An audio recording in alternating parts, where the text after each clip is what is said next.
حامل القرآن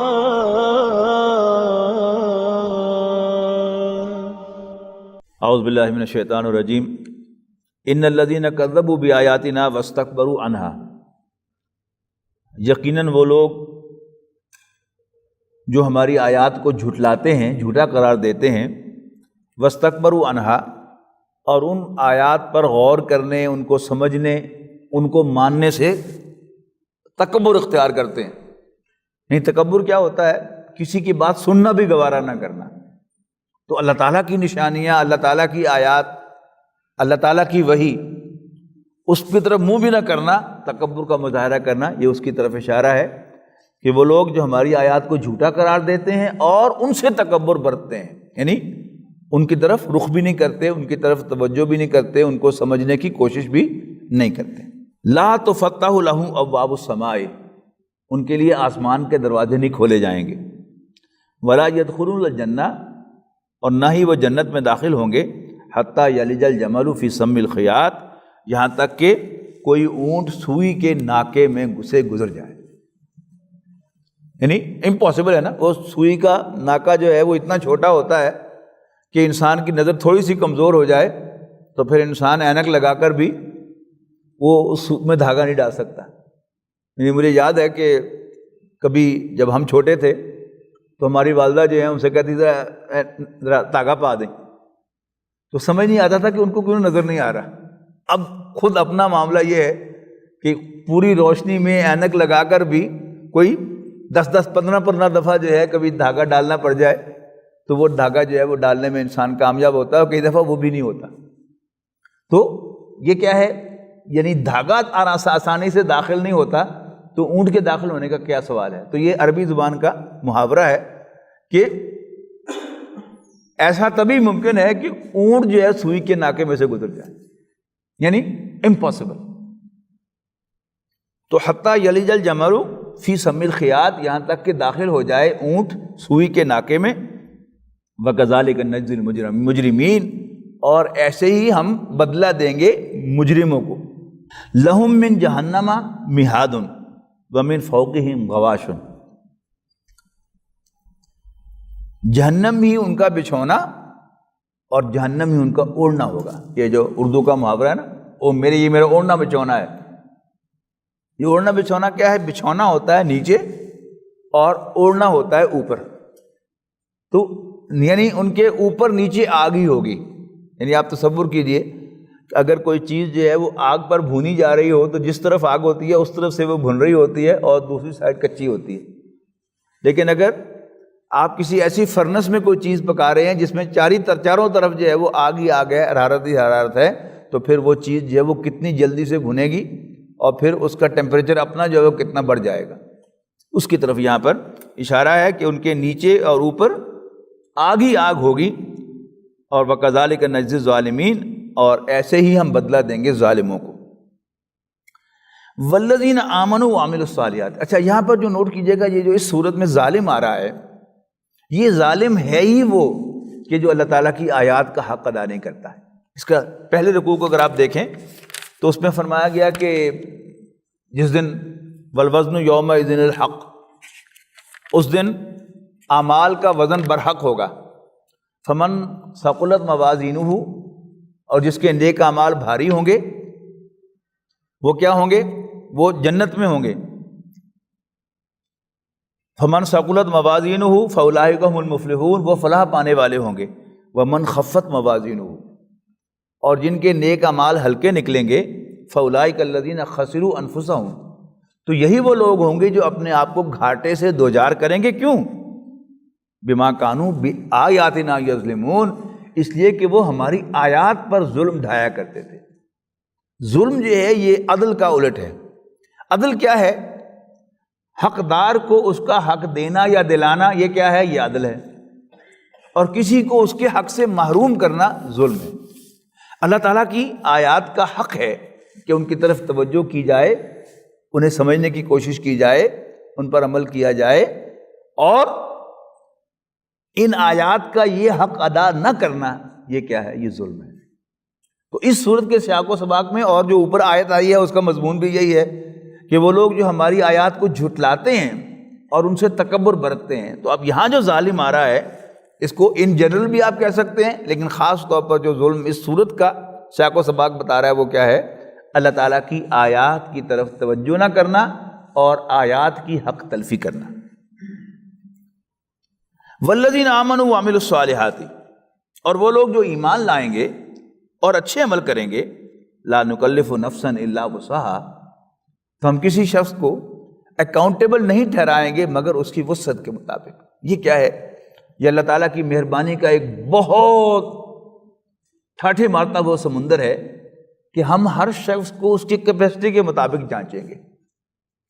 یعنی جس شخص کو جتنی بات سمجھ میں آئی ہے، جتنی اسے کلک ہوئی ہے، اس کے مطابق اس کا حساب ہے. اب مجھے بات کتنی کلک ہوئی ہے یہ اللہ تعالیٰ کے اکاؤنٹ میں پورا پورا درج ہے، اس لیے کہ اللہ تعالیٰ دلوں کے بھیدوں کا جاننے والا ہے. آپ میں سے ہر شخص کو انڈیویجولی بات کتنی کلک ہوئی ہے، کتنی سمجھ میں آئی ہے، یہ اللہ تعالیٰ کے علم میں ہے. تو میرا اور آپ کا محاسبہ اس کے مطابق ہے. یعنی یہ کامن سینس کی بات کیا ہے کہ میرا محاسبہ آپ کے مقابلے میں سخت ہوگا. کیوں؟ اللہ تعالیٰ نے مجھے اپنی آیات کی سمجھ دی ہے، اپنے کلام کا علم عطا کیا ہے، تو اب میرا محاسبہ آپ کے بارے میں مقابلے میں سخت ہوگا. آپ کے مقابلے میں وہ لوگ کہ جن کو اتنی بھی سمجھ نہیں آئی، ان کا محاسبہ جو ہے وہ نرم ہوگا، آپ کا سخت ہوگا. تو اسی طرح اللہ تعالیٰ نے ہر شخص کو ایک جیسا ماحول نہیں دیا. ایک شخص کو اللہ تعالیٰ نے ایک دینی ماحول دیا، اب اس کا محاسبہ سخت ہے. ہاں، اللہ تعالیٰ نے کسی کو کسی ایک غیر دینی ماحول میں پیدا کیا تو جتنی اس کو سمجھ آئی اتنے اس کے مطابق اس کا محاسبہ ہے.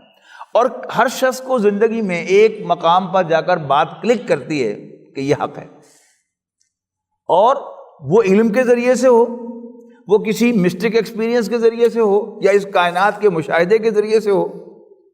لیکن اب وہ کلک کرنے کے بعد اب وہ جان بوجھ کر اس کو جھٹلاتا ہے، اس کو جھوٹا قرار دیتا ہے. یہاں سے اصل گمراہی کا آغاز ہوتا ہے.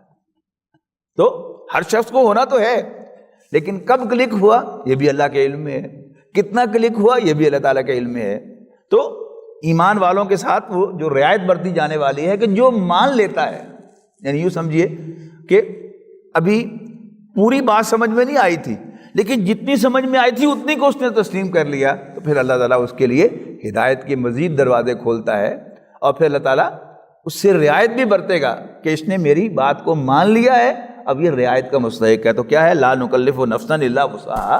اسے یاد رکھنا چاہیے کہ ہم کسی کو بھی اکاؤنٹیبل نہیں بنائیں گے مگر اس کی وسعت کے مطابق. اولئک اصحاب الجنہ، یہ جنت والے ہوں گے، ہم فیہا خالدون، اور اس میں ہمیشہ ہمیشہ رہیں گے. اللہ تعالیٰ ہمیں ان میں شامل فرمائے. وَنَزَعْنَا مَا فِي صُدُورِهِم مِّن غِلٍّ، یہ بڑی خوبصورت آیت ہے. اور ہم ان کے دلوں میں جو کدورتیں ہوں گی، غل کہتے ہیں کھردرے پن کو. لیکن یہ شیشہ جو ہے یہ پالش سرفیس ہوتی ہے، اس پر کوئی چیز جمتی نہیں ہے. گرد پڑی ہوئی ہو، آپ پھونک ماریں گے تو صاف ہو جائے گا. اس کے مقابلے میں کوئی لکڑی ہو تو اس پر اتنی جلدی سے صاف نہیں ہوتا. اور پھر لکڑی کے اوپر پالش بھی نہ ہوئی ہو، کھردری لکڑی ہو، اس پر تو یہ سمجھیے کہ تھوڑی سی گرد بھی پڑ جائے، وہاں سے وہ گرد نکالنا آسان نہیں ہے. تو جب میں آپ پر کوئی زیادتی کروں گا اور آپ کے دل کو زخم لگاؤں گا، اب وہ کیا ہے؟ وہاں ایک کھردرا پن ہو جائے گا. زخم ہیل بھی ہو جائے تو اس کا سکار باقی رہتا ہے. یہ غل ہے. دنیا میں کیا ہوتا ہے؟ میں نے آپ پر زیادتی کی، آپ کے دل کو زخم لگایا، پھر آپ سے میں معافی مانگ لوں تو آپ مجھے معاف کر دیں گے حاتم طائی کے اوپر پر لات مارتے ہوئے، لیکن آپ کے دل میں کیا ہوگا؟ اللہ کرے تینوں بھی کوئی اس طرح ہی ٹکرے، تینوں پتہ لگے تو میں نے کیتی کی ہے نا. یہ انسان کی فیلنگ ہے. دنیا میں یہ زخم انسان کے نہیں گھلتے، یاد رکھیے گا. لیکن اہل جنت پر اللہ تعالیٰ کا ایک خاص انعام یہ ہوگا کہ اللہ تعالیٰ وہ جو دل کے زخم اور سکار ہیں، جو کھردرے پن ہیں، جو میل ہے، اللہ تعالیٰ اس کو صاف کر دے گا. بڑی خوبصورت آیت. وَنَزَعْنَا، اور ہم کھینچ لیں گے، مَا فِي صُدُورِهِم مِّن غِلٍّ، ان کے دلوں میں جو ایک دوسرے کے لیے میل ہوگی، تجری من تحتہم الانہار، اور ان کے نیچے نہریں بہتی ہوں گی. حضرت علی رضی اللہ تعالیٰ عنہ کا بڑا خوبصورت قول ہے اس آیت کے بارے میں کہ یہ آیت میرے اور معاویہ کے بارے میں نازل ہوئی کہ آج ہمارے درمیان کدورتیں ہیں، لیکن قیامت کے دن وہ بھی جنتی ہے، میں بھی جنتی ہوں. وہ بھی صحابی ہے، میں بھی صحابی ہوں۔ قیامت کے دن جب اللہ تعالیٰ ہمیں ملائے گا تو ہمارے دلوں میں کوئی کدورت نہیں ہوگی۔ اچھا ذرا آپ اس کو ذرا چشم تصور سے دیکھیے، آپ کولیگز ہیں، ایک دوسرے سے شکایتیں ہوں گی، آپ ایک ہی خاندان کے افراد ہیں، ایک دوسرے کے لیے کدورتیں ہوں گی، تو انسان یعنی آفس میں آپ اکٹھے بیٹھتے ہیں تو آپ ایک اچھا جسچر ایک دوسرے کو دکھا رہے ہیں، لیکن دل کیا ہے؟ دل میں میل ہے کہ اس نے فلاں وقت میرے پر زیادتی کی تھی۔ خاندانی فنکشنز ہیں، اس میں آپ سارے خاندان کے لوگ اکٹھے ہوتے ہیں، لیکن کچھ رنجشیں دل میں ہوتی ہیں، تو اس محفل کو اٹینڈ کرنے کا بھی مزہ نہیں آتا، اس دفتر میں بیٹھنے کا بھی مزہ نہیں آتا، لیکن انسان مجبوراً بیٹھ رہا ہوتا ہے۔ تو ذرا جنت کا منظر اپنے ذہن میں لائیے کہ وہ کیا خوبصورت منظر ہوگا کہ جب آپ کے دل میں کسی دوسرے کے لیے اور آپ کے لیے کسی دوسرے کے دل میں کوئی میل نہیں ہو۔ تو اصل مزہ تو وہ ہے نا، ایک کتنا ہی لگزوریس اپارٹمنٹ ہو جس میں آپ رہ رہے ہوں، لیکن آپ کو دل میں کسی کے لیے کدورت ہو تو وہ ساری جو لگژری ہے اس کا مزہ کرکرا ہو جاتا ہے۔ تو جنت کی لگژریز کا ذکر بار بار کیا ہے، لیکن اس پہلو سے ذکر اس مقام پر کیا ہے کہ وہ جو روحانی مزہ ہے اس کا، کہ انسان رہ رہا ہو اور دل میں کوئی کسی کے لیے رنجش نہ ہو، کوئی کدورت نہ ہو، کوئی میل نہ ہو، تو اس سے جنت کا مزہ بھی دگنا ہو جائے گا، کئی گنا ہو جائے گا۔ تو اس کی طرف یہاں پر اشارہ ہے۔ وَقَالُوا الْحَمْدُ لِلَّهِ الَّذِي هَدَانَا لِهَذَا، اہل جنت پکاریں گے کہ سارا شکر اس اللہ کا ہے جس نے ہمیں یہاں تک پہنچایا۔ گائیڈنس کے ہوتے نا بہت سے لیولز، کہ آپ نے گھنٹہ گھر جانا ہے، کوئی شخص آپ کو یہیں سے بتا دے گا کہ بس مل سے نکلو اور پھر دائیں طرف چلے جاؤ اور وہاں سے بس لے لو، پھر اڈے پہ اتر جاؤ، پھر رکشہ لے لو۔ یہ بھی ایک طریقہ ہے بتانے کا۔ ایک کیا ہے کہ آپ اس کو گاڑی میں بٹھائیں اور جو بس ہے جو عین شہر میں جا کے اتارتی ہے، اومنی بس، اس پہ جا کے چڑھا دیں۔ اور بہترین طریقہ کیا ہے کہ آپ کہیں میں ادھر ہی جا رہا ہوں، آ جاؤ میرے ساتھ گاڑی میں بیٹھو، اور آپ اس کو گھنٹہ گھر جا کے اتار دیں۔ تو یہ سارے جو ہیں یہ کیا ہیں؟ یہ ہدایت کے مختلف درجے ہیں۔ یہاں کیا ہے؟ وہ جنت میں پہنچ چکے ہیں۔ یعنی دنیا میں جب ہم ہدایت کی بات کرتے ہیں تو ہم کیا کہتے ہیں؟ یا اللہ مجھے ایسا عمل کرنے کی توفیق دے کہ جس سے تو راضی ہو جائے اور تو مجھے میرے گناہوں کو بخش دے اور مجھے جنت میں لے جائے۔ اب یہاں وہ جنت میں پہنچ چکے ہیں، تو یہاں جو ہدایت کا مطلب ہے کہ سارا شکر اس اللہ کا ہے جس نے ہمیں یہاں تک پہنچایا۔ وما کننا لنہتدی، اور ہم کبھی بھی ہدایت نہ پا سکتے، اس جگہ کی ڈائریکشن نہ پا سکتے، لولا ہدانا اللہ، اگر اللہ تعالیٰ ہی ہماری دستگیری نہ فرماتا، ہماری رہنمائی نہ فرماتا۔ لقد جاءت رسل ربنا بالحق، یس، یقیناً ہماری طرف بھیجے ہوئے اللہ کے پیغمبر ہمارے پاس سچی باتیں لے کے آئے تھے۔ ونودو، اور پکارا جائے گا، ان تلکم الجنت، یعنی معلوم ہوا کہ ابھی یہ جنت کے باہر کھڑے ہیں، اندر داخل نہیں ہوئے، لیکن شکر ادا کر رہے ہیں کہ تو نے ہمیں منزل تک پہنچا دیا ہے۔ ان تلکم الجنت، آواز دی جائے گی، پکارا جائے گا، آواز آئے گی، وہ رہی جنت، اورثتموہا، جس کے تم وارث بنا دیے گئے ہو، بما کنتم تعملون، اپنی پرفارمنس کی وجہ سے۔ یہ دو طرفہ کا معاملہ ہے۔ دیکھیے اہل ایمان جنت میں داخل ہونے والے کیا کہیں گے کہ سب اللہ تعالیٰ کی مہربانی ہے۔ اگر اللہ تعالیٰ مہربانی نہ فرماتا تو ہم یہاں تک نہ پہنچ سکتے۔ اللہ تعالیٰ کیا کہہ رہا ہے؟ یہ تمہاری پرفارمنس ہے۔ یعنی اچھا جسچر یہی ہوتا ہے۔ بیڈ جسچر کیا ہے؟ کہ جو پہنچانے والا ہے وہ کہے کہ میں ہی پہنچایا تھا، تو نہیں سے پہنچنا ورنہ، اور جو پہنچنے والا ہے وہ کہے کہ تو میری کوئی ہیلپ ہی نہیں کی تھی، یہ تو میں سارے ہی آپ پہ ہاتھ پیر مار کے تھے پہنچ گیا۔ یہ کیا ہے؟ یہ بیڈ جسچر ہے۔ اچھا جسچر کیا ہے؟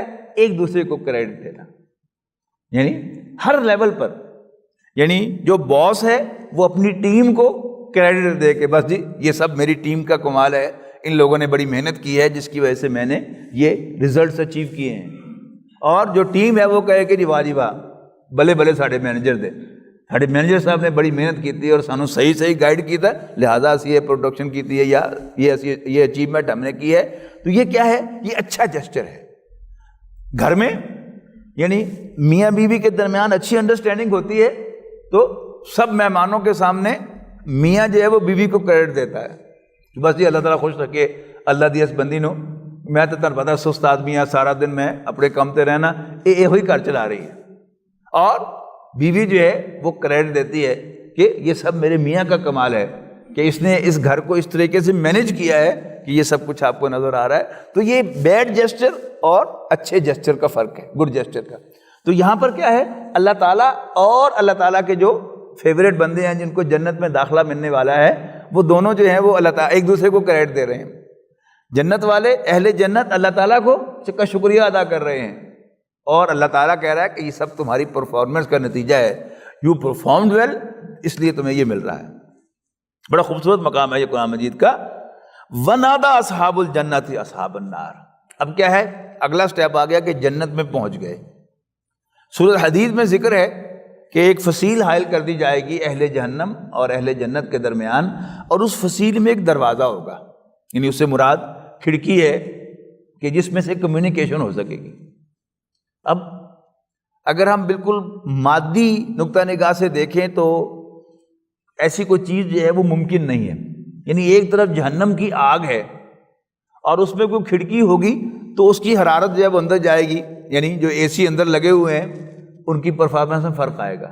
لیکن اللہ تعالیٰ کے لیے کیا ممکن ہے کہ اللہ تعالیٰ کوئی انویزیبل بیریئرز ایسے بنائے کہ سامنے نظر بھی آ رہی ہو آگ، کمیونیکیشن بھی ہو سکتی ہو، لیکن پھر بھی وہ جہنم والے جنت کا کوئی مزہ نہ اٹھا سکے، ٹھنڈی ہوا وہاں تک نہ جا سکے، اور جنت والوں کو وہ گرم ہوا بھی نہ لگے، لیکن اب کوئی کمیونیکیشن ہے جو ہو رہی ہے۔ اس کمیونیکیشن کا بھی قرآن مجید کے کئی مقامات پر ذکر ہے، ذرا تھوڑے فرق کے ساتھ مختلف اینگل سے۔ یہاں اینگل کیا ہے، وَنَادَى أَصْحَابُ الْجَنَّةِ أَصْحَابَ النَّارِ، سورۃ حدید کے اندر یعنی وہ جو منافقین کی طرف سے پکارا جا رہا ہے جنت والوں کو، ایمان والوں کو، کہ تم دنیا میں اتنے بے مروت تو نہ تھے، آج تم آگے نکل گئے ہو بھاگ کر، ہمیں تم نے پوچھا ہی نہیں۔ تو پھر وہ جواب میں کہیں گے کہ اصل میں ہوا یہ ہے کہ تم نے یہ حرکت کی، اس لیے تم جنت تک آج نہیں پہنچ سکے، تم نے نفاق کو گلے لگایا، منافقت کو گلے لگایا، منافقانہ طرز عمل اختیار کیا، اس کی سزا تمہیں مل رہی ہے۔ یہاں کیا اینگل ہے، یہاں جنت والے اہل جہنم کو پکار کے کہیں گے، یعنی دونوں جگہ انڈرسٹینڈنگ کیا ہے کہ یہ دونوں جو ہیں، ادھر والے بھی اور ادھر والے بھی ایک دوسرے کو پہچانتے ہوں گے۔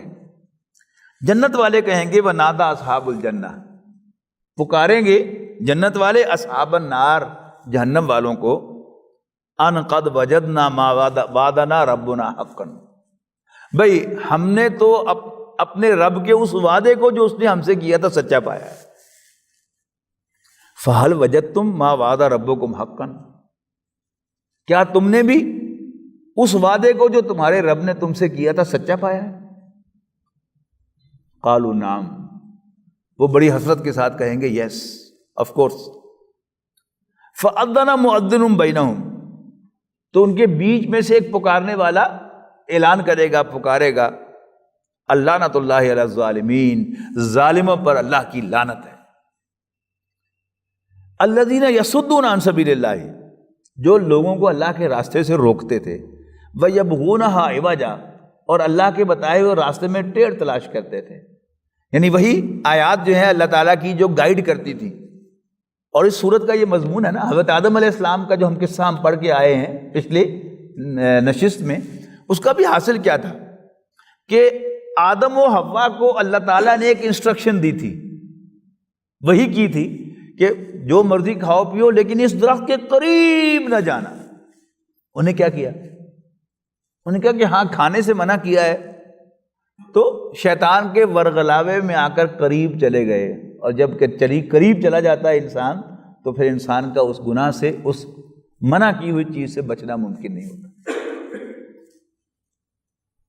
آپ 16 گھنٹے روزہ رکھ لیتے ہیں، لیکن جب آپ کھانا شروع کر دیتے ہیں، چکھ لیتے ہیں تھوڑا سا، روزہ افطار ہو گیا اور آپ نے تھوڑا سا چکھ لیا، اس وقت لاکھ آپ کو انسٹرکشن دی جائیں تھوڑا کھانا ہے، ایک دم ٹھنڈا پانی نہیں پینا، لیکن ہوتا کیا ہے جب چکھ لیا، قریب چلے گئے تو پھر ہاتھ روکنا بڑا مشکل ہے۔ آپ قریب بھی نہ جائیں، خوشبو آ رہی ہے آپ کو کھانے کی، آپ کے سامنے آپ کی گھر والی جو ہے وہ شربت تیار کر رہی ہے، لیکن آپ قریب نہیں جا رہے اس کے، لیکن جب آپ ایک گھونٹ بھر لیں گے، ایک لقمہ لے لیں گے اور پھر وہ مزے کا بھی ہو تو پھر اسے چھوڑنا انسان کے لیے ممکن نہیں ہوتا۔ تو اصل کیا ہے؟ یعنی اپنی استادی لگانے کی بجائے اللہ تعالیٰ کی انسٹرکشن کو فالو کرنا، اور ہر جگہ ہر فیلڈ میں ایسے ہی ہے۔ یعنی اب اپنے شعبے آپ دیکھ لیں کہ آپ اپنے تجربے کی بنیاد پر اپنے سٹاف کو کوئی انسٹرکشن دیتے ہیں، لیکن آپ کا سٹاف جو ہے وہ اس میں اپنی استادی لگاتا ہے اور پھر بعد میں پریشانی کا سامنا کرنا پڑتا ہے، اس کے ساتھ آپ کو بھی۔ تو آئیڈیل کیا ہوتا ہے کہ جس کا جو فرض ہے، یعنی مینیجر کا کام ہے انسٹرکشن دینا اور ورکر کا کام ہے اس انسٹرکشن کو فالو کرنا۔ اگر یہ نظام صحیح چلتا رہے گا تو آپ سب کے سب پروڈکٹیو ہوں گے، اور اگر اس نظام کو اگر آپ توڑیں گے تو پھر کیا ہوگا؟ پریشانی کا سامنا کرنا پڑے گا۔ کبھی بائی چانس ہو بھی سکتا ہے کہ کوئی آپ کا ورکر جو ہے وہ استادی لگائے اور کوئی اچھی پرفارمنس دکھا دے، لیکن دنیا میں جو رولز اور قواعد بنتے ہیں وہ چانس کی بنیاد پر نہیں بنتے، وہ سال ہا سال کے تجربوں سے بنتے ہیں کہ ایسا کیا جائے، ایسا کیا جائے، ایسا کیا جائے۔ یعنی پروڈکشن کے شعبے میں آپ تو بھی ایسا ہے، سیلز میں چلے جائیں تو بھی ایسا ہے، یعنی ہمارے شعبہ میڈیسن میں آپ چلے جائیں، جو کتابیں جو لکھی ہوئی ہیں یا جو پروفیسر انسٹرکشن دے رہا ہے اس کے پیچھے یعنی 20-30 سال کا تجربہ ہوتا ہے، اس کی بنیاد پر آپ کو کوئی انسٹرکشن دیتا ہے، اور کوئی طالب علم جو ہے وہ کل کا بچہ جو ہے وہ سمجھے کہ جی پروفیسر صاحب کو کی پتہ، تو پھر کیا ہوگا؟ لوگوں کی جانیں ہی لے گا نا وہ۔ ہاں ایک وقت ہے کہ یہ بھی تجربہ کار ہو جائے گا اور پھر اس کو بھی اختیار ہوگا کہ ہاں اپنے تجربے کی بنیاد پر وہ کوئی بات جو ہے وہ کر سکے، لیکن جونیئرز کو اجازت نہیں دی جاتی کہ وہ نئے تجربات کریں مریضوں پر۔ ایسے ہی آپ کے شعبہ زندگی میں بھی یعنی جو بھی جونیئرز ہیں ان کو یہ تو ہوتا ہے حق کہ وہ بھی اپنا کو مشورہ دے دیں، لیکن اصول کیا ہے کہ فیصلہ جو ہے وہ بہرحال وہ مینیجر کرتا ہے۔ کیوں؟ اس کا ایک تجربہ ہے، اس کی ایک حیثیت ہے، اور اسی نے اس پورے پروجیکٹ کو لے کر چلنا ہے۔ تو یہاں کیا ہوا؟ اللعنۃ اللہ علی الظالمین الذین یصدون عن سبیل اللہ ویبغونها عوجا۔ میں اس کی وضاحت کر رہا تھا، ٹیڑھ تلاش کرنا، یعنی ایک ہے اللہ تعالیٰ کی انسٹرکشن کو فالو کرنا اور ایک ہے اس میں ٹیڑھ تلاش کرنا۔ یہ جو ہمارے دانشور حضرات ہیں وہ ہیں اصل میں اس کی صحیح تصویر۔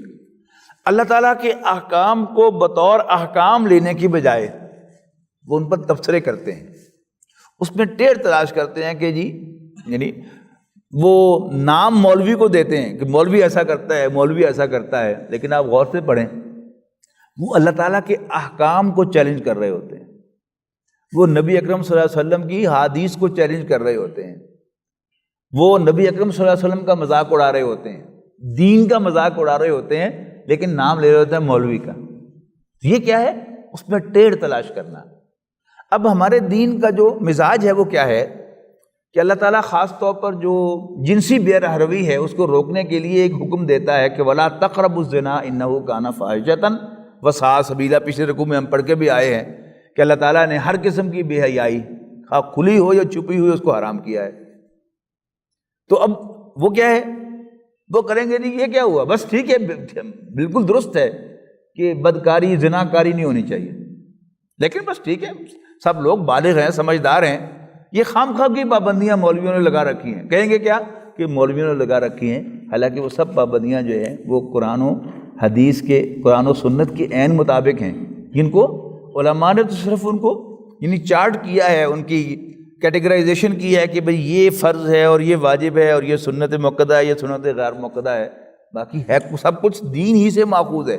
قرآن مجید ہی کی انسٹرکشن ہے کہ زنا کے قریب نہ جاؤ، اس لیے کہ جب انسان اس کے قریب چلا جاتا ہے، جیسے میں نے کہا نا کہ کھانا تھوڑا سا چکھ لینے کے بعد پھر ہاتھ روکنا مشکل ہوتا ہے، انسان آگے سے آگے جاتا ہے، نہ صرف یہ کہ پرہیز نہیں کرتا بلکہ اوور ایٹنگ کر لیتا ہے۔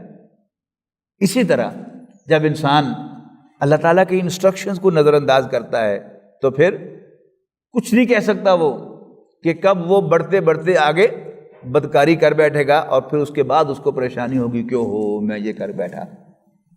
تو الذین یصدون عن سبیل اللہ، وہ لوگ جو اللہ کے راستے سے روکتے ہیں، یہ بھی دانشوروں کا کردار اپنے سامنے رکھیں، ان کی ساری تحریریں، ان کی ساری تقریریں، ان کی ساری گفتگویں آپ سامنے رکھیں تو ان کا حاصل کیا ہے؟ اللہ کے راستے سے روکنا لوگوں کو، اور دین کی باتوں میں ٹیڑھ تلاش کرنا، اس پر اعتراض کرنا۔ وَهُمْ بِالْآخِرَةِ كَافِرُونَ، اور وہ آخرت کا انکار کرنے والے ہیں۔ وَبَيْنَهُمَا حِجَابٌ، اور ان کے درمیان ایک پردہ ہوگا، ایک حجاب ہوگا، ایک کوٹ ہوگی، ایک دیوار ہوگی۔ وَعَلَى الْأَعْرَافِ، اعراف کیا ہے؟ جنت اور جہنم کے درمیان جو دیوار ہے اسے قرآن مجید اعراف قرار دیتا ہے، اور اسی لفظ سے اس سورت کا نام ہے۔ وَعَلَى الْأَعْرَافِ رِجَالٌ، اور اس فصیل کے اوپر کچھ لوگ ہوں گے، یعرفون کلا بسیماہم، جو سب کو ان کے چہروں کے نشانات سے پہچانتے ہوں گے۔ یعنی کچھ لوگ ہوں گے کہ جو اپنے اعمال کی بنیاد پر جہنم سے تو نکل آئے لیکن جنت میں داخل نہیں ہو سکے۔ جیسا ہوتا ہے نا، کوئی میچ ٹائی ہو جاتا ہے کہ برابر برابر نمبر ہو جاتے ہیں، نہ آپ کے نمبر یعنی پورے ہو گئے، سکور پورے ہو گئے، لیکن اب نہ ہار تو ختم ہو گئی، لیکن ایک سکور اور چاہیے جیتنے کے لیے، وہ نہیں حاصل کر سکے، تو وہ کیا ہے؟ میچ سے کہتے ہیں میچ ٹائی ہو گیا۔ نہ آپ یہ کہہ سکتے ہیں کہ یہ جیت گیا، نہ یہ کہہ سکتے ہیں کہ یہ جیت گیا۔ تب یہ وہ لوگ ہیں کہ جو اپنے اعمال کی بنیاد پر جہنم سے نکل آئے لیکن تھوڑی سی کسر باقی تھی، جنت میں داخلے کے قابل نہیں تھے، تو ان کا نقشہ یہاں کھینچا گیا ہے کہ وَالْأَعْرَافِ، وَعَلَى الْأَعْرَافِ، اس فصیل کے اوپر کچھ لوگ ہوں گے، رجالن، کچھ لوگ ہوں گے، یعرفون کلا بسیماہم۔ اب ان کے تعلقات تو دونوں کے ساتھ تھے، یعنی اہل جنت کے ساتھ بھی ان کے اچھے تعلقات تھے اور اہل جہنم کے ساتھ بھی ان کے اچھے تعلقات تھے، تو ان سب کو وہ چہروں سے پہچانتے ہوں گے۔ وَنَادَوْا أَصْحَابَ الْجَنَّةِ أَنْ سَلَامٌ عَلَيْكُمْ، جنت کی طرف دیکھیں گے، السلام علیکم، یعنی اہل جنت کو وہ سلام پیش کریں گے، اور کیا کہیں گے؟ اچھا سوری، وہاں اللہ تعالیٰ کی طرف سے ایڈیشن ہے، لم يدخلوها وَهُمْ يَطْمَعُونَ، وہ جنت میں اگرچہ داخل تو نہیں ہوئے لیکن دل لائک ٹو، انہیں اس کا طمع ہے، خواہش ہے کہ کاش ہم بھی اہل جنت میں شامل ہو جائیں۔ وَإِذَا صُرِفَتْ أَبْصَارُهُمْ تِلْقَاءَ أَصْحَابِ النَّارِ، اور جب وہ پلٹ کر اہل جہنم کی طرف دیکھیں گے، قَالُوا رَبَّنَا لَا تَجْعَلْنَا مَعَ الْقَوْمِ الظَّالِمِينَ، تو دعا کریں گے اللہ تعالیٰ سے، اے اللہ ہمیں جہنم والوں میں شامل نہ کر دینا۔ اب چونکہ یہ اعراف جو ہے یہ تو درمیانی جگہ ہے، یہ پرماننٹ رہنے کی جگہ نہیں ہے۔ اب ان کو خیال کیا آ رہا ہے کہ پتہ نہیں اللہ میاں سانو ادھر سٹے گا کہ ادھر سٹے گا، اب اس پر دعا ہے۔ اہل جنت کو السلام علیکم، جی چاہ رہا ہے جانے کو لیکن ابھی تک انٹر ہوئے نہیں، لیکن جہنم کی طرف دیکھیں گے تو کہیں گے یا اللہ ہمیں ظالموں میں شامل نہ کرنا۔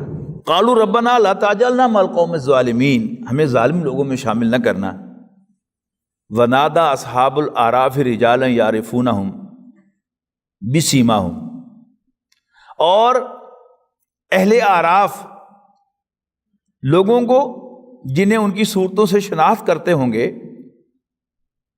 کہیں گے قالوا ما اغنى عنكم جمعكم وما كنتم تستكبرون، یعنی اہل جہنم کو دیکھتے ہی پہلے تو اللہ تعالیٰ سے پناہ مانگی کہ اللہ ہمیں ان میں شامل نہ کرنا، لیکن اب ان سے وہ انگیج ہوں گے گفتگو میں اور انہیں کہیں گے ان کے چہروں کو پہچانتے ہوئے ما اغنى عنكم جمعكم وما كنتم تستكبرون، تمہاری جماعتوں، تمہارے جتھوں اور وہ جو تم تکبر کیا کرتے تھے، ابھی پایا تھا نا پچھلے رکوع میں کہ ان کا جرم کیا ہے کہ ہماری آیات سے تکبر برتتے ہیں، اور وہ جو تم اکڑا کرتے تھے وہ تمہارے کچھ کام نہ آیا۔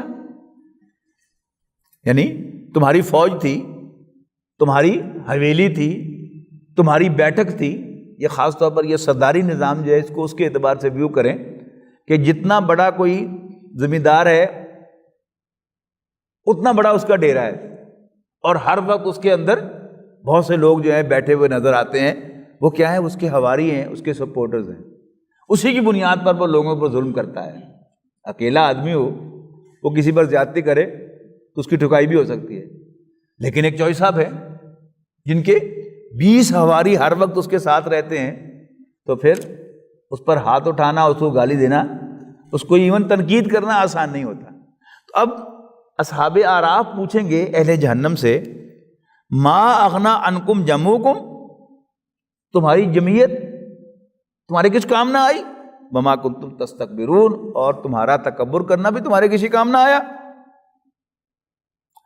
اہؤلاء الذین اقسمتم، یعنی اہل جہنم سے گفتگو کرتے ہوئے اہل جنت کی طرف اشارہ کر کے وہ پوچھیں گے کہ اہؤلاء الذین اقسمتم لا ینالہم اللہ برحمہ، کیا ان لوگوں کے بارے میں تم کہا کرتے تھے، تم سمجھتے تھے کہ اللہ تعالیٰ ان کو کبھی اپنی رحمت میں نہیں لے گا، اپنی رحمت سے ان کی دستگیری نہیں کرے گا، لیکن دیکھو وہ تو جنت پہ پہنچ گئے۔ اب اللہ تعالیٰ ان سے خوش ہوگا کہ انہوں نے اہل جنت کو اون کیا ہے اور اہل جہنم کو ڈانٹا ہے کہ دیکھو تمہاری سرداریاں، تمہاری چودراہٹیں اور تمہارا تکبر کسی کام میں نہیں، کسی کام تمہارے نہیں آیا۔ اور کیا یہی ہیں وہ جنت والے جن کے بارے میں تم قسمیں کھایا کرتے تھے کہ اللہ تعالیٰ ان پر کوئی رحم نہیں کرے گا اور یہ کسی کام کے نہیں ہیں، اور یہ اس طرح کی باتیں تم کیا کرتے تھے؟ اللہ تعالیٰ کی طرف سے حکم دیا جائے گا ادخلوا الجنت، داخل ہو جاؤ، لا خوف علیکم ولا انتم تحزنون، جنت میں نہ تمہیں کوئی خوف ہوگا اور نہ ہی تم غمگین ہوگے۔ یہ ہر وقت انسان کی زندگی کے دو آسپیکٹس ہوتے ہیں، ایک اس کا پاسٹ ہوتا ہے، ایک اس کا فیوچر ہوتا ہے۔ فیوچر کے بارے میں انسان کو خوف ہوتا ہے کہیں ایسا نہ ہو جائے، کہیں ایسا نہ ہو جائے، کہیں ایسا نہ ہو جائے، اور پاسٹ کے بارے میں انسان کو ریگریٹ ہوتا ہے کہ میں نے بڑی غلطی کی۔ یا دوسرا سمجھے کہ جو گزرے ہوئے واقعات ہوتے ہیں ان پر انسان کو غم ہوتا ہے، اور جو اندیشے ہوتے ہیں ان کے بارے میں انسان کو خوف ہوتا ہے۔ تو یعنی چاروں چیزیں سامنے رکھیں تو اہل جنت کے بارے میں، اہل ایمان کے بارے میں بار بار قرآن مجید یہ دو باتیں کہتا ہے کہ لا خوف علیہم ولا هم یحزنون، نہ وہ خوف رکھتے ہوں گے اپنے دل میں اور نہ ہی وہ غمگین ہوں گے۔ یعنی جو بھی تکلیف دہ چیزیں ہیں ان پر غم اور غلطیوں پر ریگریٹ، دونوں کو آپ سمجھیے گا، پاسٹ میں حزن میں اور فیوچر کا خوف، اور ایک بے اطمینانی، بے یقینی، پتہ نہیں کیا ہو جائے گا، پتہ نہیں کیا ہو جائے گا۔ ان دونوں کو اللہ تعالیٰ اہل جنت کو ان دونوں سے محفوظ رکھے گا۔ ونادى اصحاب النار اصحاب الجنہ، اب اہل جہنم جو ہیں آگ والے، وہ اہل جنت کو پکاریں گے اسی کھڑکی میں سے، کیا کہیں گے؟ ان افیضوا علینا من الماء او مما رزقکم اللہ، اے جنت والو، اللہ تعالیٰ نے تمہیں جو پانی عطا کیا ہے پینے کے لیے اور جو کھانا عطا کیا ہے کھانے کے لیے، اس کا تھوڑا سا ہماری طرف بھی انڈیل دو، کوئی ایک لقمہ ہماری طرف بھی پھینک دو۔ بڑے حسرتناک یہ پکچر ہے کہ ملنے والے ہیں، جان پہچان والے ہیں۔ اس دنیا میں کیا ہے کہ کوئی آپ کا پرانا جاننے والا ہو، وہ آپ سے آ کر ریکویسٹ کرے، ایک عام فقیر کو شاید آپ نہ دیں، لیکن جو جان پہچاننے والا ہے اور آپ کو کہتا ہے کہ جی میں بڑا مجبور ہو گیا ہوں، کوئی میری ہیلپ کرے، تو you would feel more inclined to help ہم، ایک دوسرے بیگر، ان نون بیگر کے مقابلے میں۔ اب یہاں کیا ہے، جنت والے اور جہنم والے ایک دوسرے کو پہچانتے ہیں۔ اب وہ ریکویسٹ کر رہے ہوں گے، کیا ریکویسٹ کریں گے؟ ونادى اصحاب النار اصحاب الجنہ ان افیضوا علینا من الماء، کہ کوئی پانی ہماری طرف بھی انڈیل دو، کہ کوئی ایک گھوٹ ہم بھی اس میں سے بھر لیں، او مما رزقکم اللہ، یا جو اللہ نے رزق تمہیں عطا کیا ہے اس کا کوئی ایک لقمہ ہماری طرف بھی پھینک دو۔ قالو، اہل جنت کہیں گے، ان اللہ حرمہما علی الکافرین، اللہ تعالیٰ نے یہ دونوں چیزیں، پانی بھی اور کھانا بھی، کافروں پر حرام کیا ہے۔ کون سے کافر؟ الذین اتخذوا دینہم لہوا ولعبا، وہ کہ جنہوں نے اپنے دین کو مذاق اور کھیل بنایا، کھیل تماشا سمجھا، اس پر ٹونٹس کیے، ان پر طنز کیے، اس پر فقاہی کالم لکھے مذاق کرتے ہوئے، اور یہ آپ عام مل جائے گا اہل جنت کا مذاق۔ یعنی ایک کالم نویس، نام میں اب کر ہی لیتا، تو ایک کالم لکھ رہے ہیں کہ جی میں رات جو ہے خواب آیا کہ میں جنت میں پھر رہا ہوں، اور اس پہ کیا کچھ دیکھا۔ ایک کیا ہے کہ حوریں بھی میں نے دیکھی، کس حال میں کہ مولوی جو ہے وہ اپنی دھوتیاں اٹھائے ہوئے ان کے پیچھے بھاگ رہے تھے۔ اب نشانہ کس کو بنایا ہے؟ بظاہر مولوی کو نشانہ بنایا ہے، لیکن اصل میں قرآن مجید کو نشانہ بنایا ہے۔ قرآن مجید 30ویں پارے میں جا کر انشاءاللہ ہم پڑھیں گے کہ اللہ تعالیٰ جنت کی نعمتوں کا تذکرہ کر کے کہتا ہے وَفِي ذَلِكَ فَلْيَتَنَافَسِ الْمُتَنَافِسُونَ، چاہیے کہ پرسو کرنے والے اس کو پرسو کیا کریں، خواہش رکھنے والے ان کی خواہش رکھا کریں۔ اب جنت کی نعمتوں میں حوریں بھی ہیں، طرح طرح کے کھانے بھی ہیں، تو قرآن مجید پر رسول اللہ صلی اللہ علیہ وسلم پر ایمان کا تقاضا یہ ہے کہ ہاں واقعی یہ سب کچھ ملے گا۔ آج اگر اللہ تعالیٰ نے ہم پر دنیا میں ریسٹرکشن لگائی ہے کہ تم غیر محرم عورتوں پر نظر بھی اٹھا کے نہ دیکھو، اللہ تعالیٰ ہمیں حوریں عطا کرے گا، اور یہ ساری جو ریسٹرکشن ہے اس کو اللہ تعالیٰ کمپنسیٹ کرے گا۔ تو یقین کا تقاضا کیا ہے کہ ہمیں یقین ہو کہ یہ سب کچھ ملے گا، اس کی خواہش رکھنی چاہیے۔ یہ عین قرآن مجید کا تقاضا ہے، یہ عین اللہ تعالیٰ کی خواہش ہے، ہم سے تقاضا ہے کہ ہم جنت کی نعمتوں کو یاد کیا کریں۔ ہمارا حال کیا ہے؟ یعنی کچھ تو وہ ہے نا کہ جو مذاق اڑا رہے ہیں، ہم بھی اس عالم کو اچھی نظر سے نہیں دیکھتے کہ جو جنت کی نعمتوں کا تذکرہ کرتا رہے، ہے کہ نہیں ایسا؟ تو گویا ہم بھی ان کا مذاق اڑانے والوں میں شامل ہیں، ہمیں بھی یقین نہیں ہے، جبکہ دین کا تقاضا کیا ہے کہ وَفِي ذَلِكَ فَلْيَتَنَافَسِ الْمُتَنَافِسُونَ، کہ چاہنے والوں کو اس کی چاہت کرنی چاہیے۔ اللہ تعالیٰ ہمیں ان میں شامل فرمائے۔ وَغَرَّتْهُمُ الْحَيَاةُ الدُّنْيَا، اور انہیں دنیاوی زندگی نے دھوکہ دیا۔ فَالْيَوْمَ نَنْسَاهُمْ، اب پہلے انہوں نے ہماری بات کو نظر انداز کیا تھا تکبر کی وجہ سے، اس کی طرف توجہ نہیں کی، اب کیا ہوگا؟ فَالْيَوْمَ نَنْسَاهُمْ، آج ہم انہیں بھلا دیں گے، کما نسوا لقاء یومہم ھذا، جیسے انہوں نے ہماری آج کے دن کی اس ملاقات کو نظر انداز کیا۔ چاہیے کیا کہ مجھے ہر آن ہر لمحہ یاد رہے کہ میں نے اللہ تعالیٰ سے جا کر ملنا ہے۔ ہوتا نا کہ جب آپ اپنے باس کے سامنے پیش ہونا ہوتا ہے تو آپ ذرا اس کے لیے ذرا تیاری کرتے ہیں، اور وہ شخص کے جو باس کو لفٹ نہیں کراتا کہتا اور دیکھی جائے گی، یہی معاملہ اللہ تعالیٰ کے ساتھ ہے۔ جس کو اللہ تعالیٰ کی ملاقات یاد ہوگی اور اللہ تعالیٰ کو اپنا رب سمجھے گا، وہ تو اس سے ڈرے گا کہ پیشی ہونی ہے، اور جو سمجھے گا دیکھی جائے گی، اس کا مطلب ہے کہ وہ اللہ تعالیٰ کو اپنا رب نہیں سمجھتا۔ تو فَالْيَوْمَ نَنْسَاهُمْ، آج ہم انہیں نظر انداز کریں گے، کما نسوا لقاء یومہم ھذا، جیسے انہوں نے آج کے دن کی اس ملاقات کو نظر انداز کیا تھا، قابل توجہ نہیں سمجھتا۔ وما کانوا بآیاتنا یجحدون، اور جو وہ ہماری آیات کا انکار کیا کرتے تھے اس کی سزا ہوگی جو انہیں مل رہی ہوگی۔ وَلَقَدْ جِئْنَاهُمْ بِکِتَابٍ، اور ہم ان کے پاس آئے تھے کتاب کے ساتھ، مراد کیا ہے؟ ہم نے ان کی طرف کتاب بھیجی تھی، فَصَّلْنَاهُ عَلَىٰ عِلْمٍ، کہ جس میں ہم نے اپنے علم کی بنیاد پر تفصیل کی تھی، ہدی ورحمۃ لقوم یؤمنون، جو ایمان والوں کے لیے، ماننے والوں کے لیے ہدایت بھی تھی اور رحمت بھی۔ هل ينظرون الا تاویلہ، تو کیا یہ لوگ اس عذاب کے منتظر ہیں؟ ہمارے کہنے پر نہیں مانتے کہ عذاب آئے گا، ہمارے کہنے پر انہوں نے نہیں مانا کہ قیامت آئے گی، تو کیا یہ بالفعل منتظر ہیں کہ واقعی آ جاوے تو پھر مان لیں گے؟ وہی دیکھی جائے گی۔ یوم یاتی تاویلہ، جس دن اس کی مینیفیسٹیشن ہوگی، یعنی جو بات آج کہی جا رہی ہے وہ ان ایکچوئل آ جائے گی۔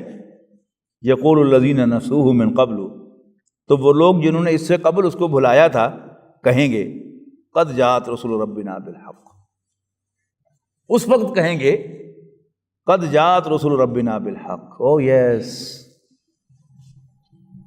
ہماری طرف ہمارے رب کے بھیجے ہوئے پیغمبر آئے تھے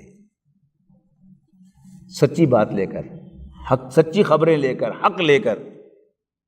فَهَلْ لَنَا مِن شُفَعَاء، تو کیا ہمارے لیے کوئی سفارشی ہیں یہاں پر؟ فیشفعوا لنا، جو ہمارے لیے سفارش کریں، او یا نردو، ہم دنیا میں واپس بھیج دیا جائیں، فنعمل غیر الذی کنا نعمل، کہ ہم عمل کریں other than what we have been doing earlier, وہ اعمال کریں جو ہم نے پہلے نہیں کیے تھے۔ قد خسروا انفسہم، قد خسروا انفسہم، اب اللہ تعالیٰ کی طرف سے اس پر تبصرہ ہے کہ انہوں نے اپنے آپ کو گھاٹے سے دوچار کیا، نقصان سے دوچار کیا، وضل عنہم ما کانوا یفترون، اور ان کے سب افطرا کہتے ہیں جھوٹ باندھنے کو، یعنی نبیوں پر انہوں نے جھوٹ باندھا، اللہ پر جھوٹ باندھا، ڈکوسلے لگایا، اور کوئی نہیں اللہ رسول نہیں بھیجتا، یہ کیا ہے؟ یہ اللہ تعالیٰ پر جھوٹ باندھا، پیغمبر کی باتوں کو جھوٹا قرار دیا، اور اپنے پاس سے باتیں جو ہیں وہ منسوب کر دی پیغمبر کی طرف، یہ سب کیا ہے؟ یہ جھوٹ ہے، افطرا ہے، جھوٹ باندھنا ہے۔ قد خسروا انفسہم، تو انہوں نے اپنے آپ کو گھاٹے سے دوچار کر دیا، وضل عنہم ما کانوا یفترون، اور وہ جو جھوٹ باندھا کرتے تھے وہ سب کا سب ان سے گم ہو گیا، ان کے ہاتھوں سے نکل گیا، یعنی وہ باتیں رہ گئیں لیکن ان ایکچوئل وہاں کوئی سفارش کرنے والا نہیں ہے، کوئی ان کی بات سننے والا نہیں ہے، ان کی ساری توجہاتیں، ان کے سارے علم، ان کے سارے آرگومنٹ سب کے سب جو ہیں وہ بس ہوا میں اڑ گئے، لیکن وہاں ایکچولی موجود نہیں تھے۔ یعنی ایک انسان ہوائی بات کہتا ہے تو جب وہ ایکچوئل وقت آئے گا تو اس کا کوئی وجود نہیں ہوگا۔ اللہ کے پیغمبر سچ کہتے رہے، لہذا جو کچھ انہوں نے کہا تھا وہ سب کا سب سچ ثابت ہوگا، یعنی ان کے ہاتھوں سے گم نہیں ہو جائے گا، اس لیے کہ وہ سچ تھا، حق تھا، ہو کر رہے گا۔ ان ربکم اللہ الذی خلق السماوات والارض، بے شک تمہارا رب تو وہ اللہ ہے جس نے آسمانوں اور زمین کو پیدا کیا، فی ستۃ ایام، 6 دنوں میں، ثم استوى علی العرش، پھر وہ عرش پر قابض ہو گیا۔ استوا یستوی سوا کہتے ہیں برابر کو، اور استوا یستوی گھوڑے پر سوار کر کے اس کی پیٹھ کو برابر کرنے کے لیے آتا ہے۔ آپ جو ریس والے گھوڑے ہیں نا، ان کا سائیڈ ویو دیکھیں تو ویسے گھوڑے کی پیٹھ میں خم ہوتا ہے، لیکن جب تیز رفتار گھوڑا دوڑتا ہے تو اس کی کمر سیدھی ہو جاتی ہے، تو وہ سوار کے جو گھوڑے کی پیٹھ کو سیدھا کر لے، اس کا مطلب یہ ہے کہ اس کو گھوڑے پر پورا کنٹرول ہے۔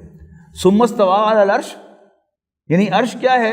کوئی ایسا سپاٹ ہے، کوئی ایسی جگہ ہے کہ جہاں سے بادشاہ، جو عرش کا لفظ استعمال ہوتا تھا تخت کے لیے، تو تخت پر بیٹھ کر کیا کرتا تھا؟ بادشاہ حکومت کرتا تھا۔ تو اب اللہ تعالیٰ بھی اپنا عرش بتاتا ہے، اب اس میں مختلف آراء ہیں، لیکن اہل سنت کا عقیدہ یہ ہے کہ اللہ تعالیٰ نے کہا ہے کہ میرا عرش ہے، ہم کہیں گے کہ ہاں عرش ہے، کیسا ہے؟ وی ہیو نو آئیڈیا، لیکن مانیں گے کہ اس کا عرش ہے، کہ جس کے ذریعے اللہ تعالیٰ اس کائنات کو کنٹرول کرتا ہے۔ تو ثم استوى علی العرش، پھر وہ عرش پر متمکن ہو گیا، اس نے کنٹرول سنبھال لیا عرش کا۔ یغشی اللیل النہار، وہ ڈھانپتا ہے، لباس پہناتا ہے رات کا دن کو، یطلبہ حثیثاً، یطلبہ حثیثاً، جو اس کے پیچھے دوڑتا چلا آ رہا ہے۔ اب ایک یعنی آپ پکچر دیکھیں کہ دن کے پیچھے رات، رات کے پیچھے دن، دن کے پیچھے رات، رات کے پیچھے دن، یعنی ایک دوسرے کے پیچھے دوڑتے چلے آ رہے ہیں، اس کا نقشہ کھینچا ہے۔ یطلبہ حثیثاً، جو اس کو چاہ رہا ہے اس کے پیچھے پیچھے آ کر، والشمس والقمر والنجوم مسخرات بامرہ، اور سورج اور چاند اور ستارے جو ڈیپیوٹ کر دیے گئے ہیں، کام پر لگا دیے گئے ہیں اس کے حکم سے۔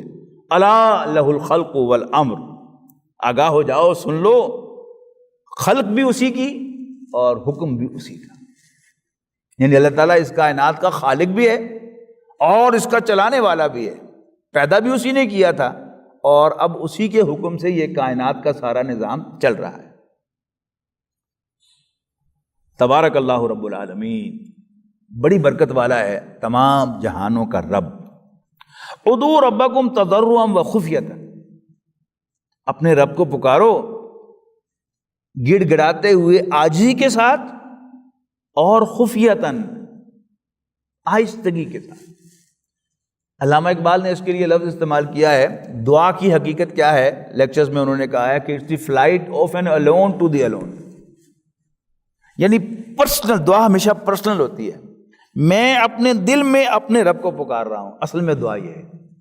الفاظ تو صرف سجیسٹ کرنے کے لیے ہیں کہ تم کیا مانگو، باقی اصل دعا وہ دل کی دعا ہے، اور اس کے لیے اونچی آواز سے مانگنا بھی ضروری نہیں ہے، جس کو حضرت ابراہیم علیہ السلام نے بڑے خوبصورت الفاظ کا جامہ پہنایا کہ ربنا انک تعلم ما نخفی وما نعلن۔ ربا، جو ہم اپنے دلوں میں چھپا کے رکھتے ہیں اور جو ہم اعلانیہ کہتے ہیں تو سب کو جانتا ہے۔ وما یخفی علی اللہ من شیء فی الارض ولا فی السماء، اور اللہ تعالیٰ سے کوئی شے پوشیدہ نہیں ہے، خواہ وہ آسمان میں ہو یا زمین میں۔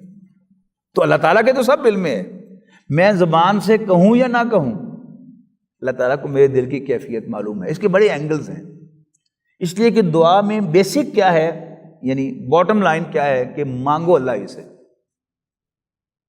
جو مادی ذرائع ہیں اس میں کیا ہے، ہم ایک دوسرے سے ہیلپ لے سکتے ہیں۔ میرا کوئی چیز میرے ہاتھ سے گر گئی تو میں آپ سے کہہ ذرا پکڑائیے مجھے، اس لیے کہ ذرا میری کمر میں کوئی تکلیف ہے، تو الاؤڈ ہے مجھے کہ میں آپ سے ہیلپ لے لوں، آپ مجھ سے ہیلپ لے سکتے ہیں۔ لیکن جو میٹا فزیکل چینلز ہیں، انویزیبل چینلز ہیں، ان میں اللہ کے سوا کسی اور کو پکارنا جائز نہیں ہے، خواہ پتہ بھی ہو کہ کرنا اس نے ہے۔ مثلا ہمارے ایمان کا حصہ ہے کہ حضرت میکائیل علیہ السلام کو اللہ تعالیٰ نے رزق کی تقسیم پر مقرر کیا ہے۔ اللہ تعالیٰ کے حکم سے بادلوں کو وہی کھینچ کے لائیں گے اور مینہ برسائیں گے، لیکن مجھے یہ اجازت نہیں ہے کہ میں میکائیل سے ریکویسٹ کروں کہ پلیز بارش برسا دو۔ پکاروں گا میں اللہ تعالیٰ ہی کو۔ کسی کو درازی عمر کی دعا دینی ہو تو اللہ تعالیٰ سے کہوں گا کہ اس کی عمر دراز کر۔ اسرائیل علیہ السلام کو میں پکار کر نہیں کہہ سکتا کہ ذرا اس کی جان نکالنے میں تھوڑا سا 2-4 دن مہلت دے دینا۔ تو پکارنا اللہ تعالیٰ ہی کو ہے، چھوٹی سے چھوٹی چیز کے لیے۔ لیکن پھر لیول ہیں، جو انسان کے ذہن کا ارتقاء ہوتا ہے تو انسان سوچتا ہے کہ کیا مانگوں، اچھا میرا خیال ہے کہ یہ چیز میرے لیے مفید ہے، چلو میں اللہ تعالیٰ سے مشورہ کر لیتا ہوں۔ یہ کیا ہے؟ یہ دعائے استخارہ ہے کہ اے اللہ تیرے پاس قدرت ہے، میرے پاس قدرت نہیں، تو سب کچھ جانتا ہے، میں کچھ نہیں جانتا، اگر تیرے علم کے مطابق میرا یہ کام میرے لیے اچھا ہے دین و دنیا اور انجام میں، تو مجھے اس کی قدرت دے دے، اس کو میرے لیے آسان کر دے، اس میں برکت دے دے۔ اور اگر تیرے علم کے مطابق میرا یہ کام میرے دین و دنیا اور انجام میں برا ہے، مجھے اس سے دور کر دے، اسے مجھ سے دور کر دے۔ اب اگلا سوال آیا کہ پھر کیا مانگوں میں؟ جب آپ کا ذہن کا ارتقاء اور ہو جائے گا تو ہر کام میں آپ کو محسوس ہوگا کہ پتہ نہیں چنگا کہ برا ہے، یار اللہ میں تو پتہ ہی ہے نا۔ اچھا بس پھر یہ ہے کہ یا اللہ انک تعلم ما نخفی وما نعلن، کہ بے شک تو جانتا ہے جو کچھ میں کھل کر اعلانیہ کہہ رہا ہوں اور جو میرے دل میں ہے، اور تجھ سے کوئی راز پوشیدہ نہیں ہے، لہذا تو مجھے ہر وہ خیر عطا کر دے کہ جو تیرے علم کے مطابق خیر ہے۔ پھر اسی کی طرح کی ایک دعا ہے کہ یا اللہ میں تجھ سے ہر وہ خیر مانگتا ہوں جس کا تقاضا تجھ سے تیرے پیغمبر نے کیا تھا صلی اللہ علیہ وسلم، اور میں ہر اس چیز سے تیری پناہ مانگتا ہوں جس سے تیرے پیغمبر نے پناہ مانگی تھی۔ لیکن مانگنا کس سے ہے؟ اللہ تعالیٰ سے ہے۔ اسی کا ایک آسپیکٹ کیا ہے کہ یہ دعا جو ہے یہ ایک پرائیویٹ افیئر ہے بٹوین بندہ اینڈ ہز لارڈ، لہذا اس میں اعلان کی ضرورت نہیں ہے۔ نبی اکرم صلی اللہ علیہ وسلم کی سیرت میں دیکھیں، اجتماعی کاموں کے لیے آپ نے اجتماعی دعائیں کی ہیں، مثلا بارش ہے تو اس میں اجتماعی دعا کرائی ہے آپ نے، لیکن عام جو دعائیں ہیں وہ کیا ہیں؟ وہ تضرعا و خفیۃ، اذکار ہیں جو اونچی آواز سے کیے ہیں، لیکن دعا میں ریکمینڈڈ یہی ہے کہ انسان جو ہے وہ بلند آواز سے نہ کرے، تاکہ اللہ تعالیٰ کے ساتھ ایک ذاتی کنیکشن قائم ہو، دل ہی دل میں انسان اللہ تعالیٰ کو پکارے۔ تو اسی پر ہم اکتفا کرتے ہیں، اس آیت کو مکمل کر لیتے ہیں۔ ادعوا ربکم تضرعا و خفیۃ انہ لا یحب المعتدین، بے شک اللہ تعالیٰ حد سے تجاوز کرنے والوں کو پسند نہیں فرماتا۔ اللہ تعالیٰ ہمیں اس سے محفوظ رکھے۔ بارک اللہ لی و لکم فی القرآن العظیم ونفعنی و ایاکم بالآیات والذکر الحکیم۔